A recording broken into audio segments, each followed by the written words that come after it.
अगर आप दिल्ली कैपिटल्स के फैन हैं तो आपके लिए टेंशन जो है बढ़ रही है। कुछ चीज़ें थी जो आईपीएल रिजम्पशन के बाद सवाल ये हुआ कि भाई ओवरसीज प्लेयर्स कितने आएंगे। फिर बात आई टेम्परेरी रिप्लेसमेंट की। दिल्ली के लिए प्रॉब्लम ये हो रही है कि ओवरसीज प्लेयर की जो रिप्लेसमेंट थी, अब उस रिप्लेसमेंट की अवेलेबिलिटी पर सवाल हो गया है।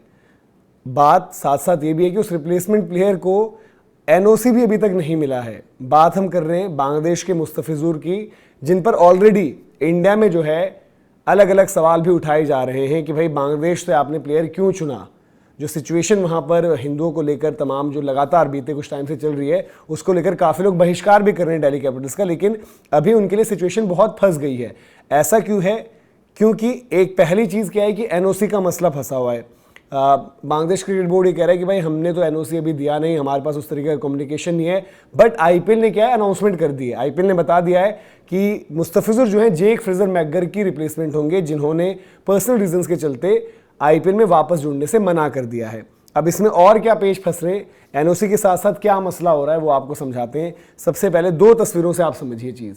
दो तस्वीरों में क्या है, एक जहां पर मुस्तफिजुर अनाउंस हो रहे हैं रिप्लेसमेंट, दूसरी तरफ क्या है कि मुस्तफिजुर जो है उड़ान भर रहे हैं कहाँ की, यूएई की।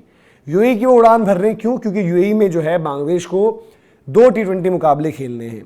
अब ऐसे में अगर मुस्तफिजुर यूएई में 2 T20 मुकाबले खेल रहे होंगे तो वो भाई किस तरीके से आईपीएल में पार्टिसिपेट कर रहे होंगे। अच्छा, सवाल यहीं पर ख़त्म नहीं होता। सवाल जो आगे बढ़ जाता है वो कैसे बढ़ता है, वो ये होता है कि भाई आपका एक और असाइनमेंट आगे भी लाइंड अप है, और वो असाइनमेंट है पाकिस्तान के साथ सीरीज़ का। उनकी तारीखों पर भी आगे आएंगे, क्योंकि उस लिहाज से फिर मुस्तफिजुर का तो सब कुछ ही मिस हो जाना है। वो तो आईपीएल में फिर खेल ही नहीं सकते। हालांकि पाकिस्तान वाले दौरे पर कुछ सवाल चल रहे हैं वहाँ पर, यानी कि सरकार वो फैसला लेगी जिस तरीके की सिचुएशन अभी बनी हुई थी, इंडिया पाकिस्तान जो बॉर्डर पर टेंशन थी उसको लेकर।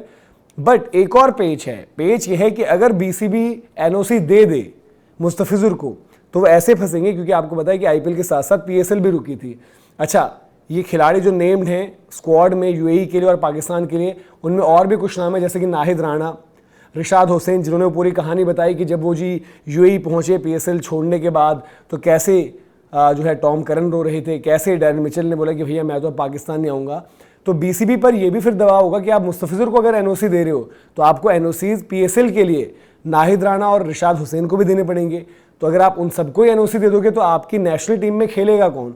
ये भी वहाँ से बात आ रही है कि नेशनल टीम का जो है जिस तरीके की वहाँ का एक असाइनमेंट है वो आपकी जो है प्रायोरिटी रहेगी। अब आपको बताते हैं कि मुकाबले कैसे कैसे क्या हैं। अगर मुस्तफिजुर की बात करें पर्टिकुलरली, 2 T20 जो यूएई वाले हैं 17 और 19 तारीख को वो खेलने।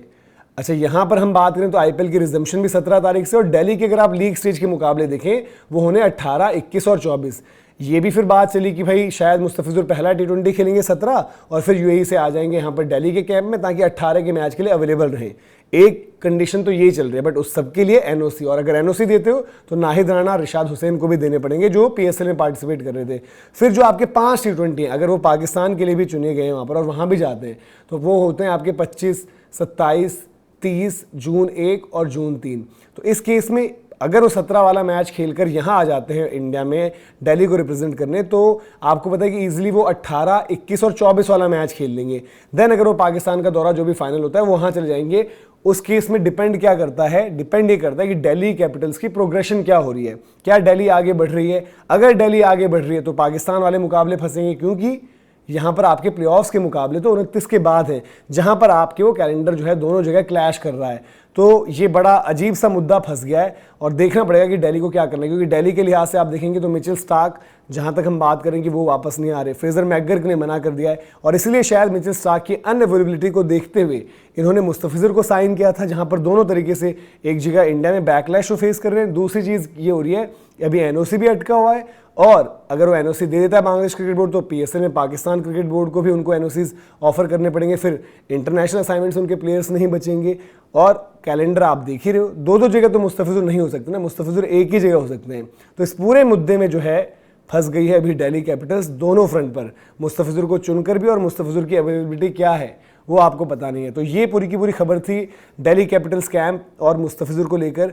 अगर आपको वीडियो और इन्फॉर्मेशन पसंद आई हो तो लाइक भी करें, शेयर भी करें। अगर आपने गेम चेंजर्स को अभी तक सब्सक्राइब नहीं किया है तो सब्सक्राइब जरूर करें। अभी के लिए मैं इजाज़त लेता हूँ।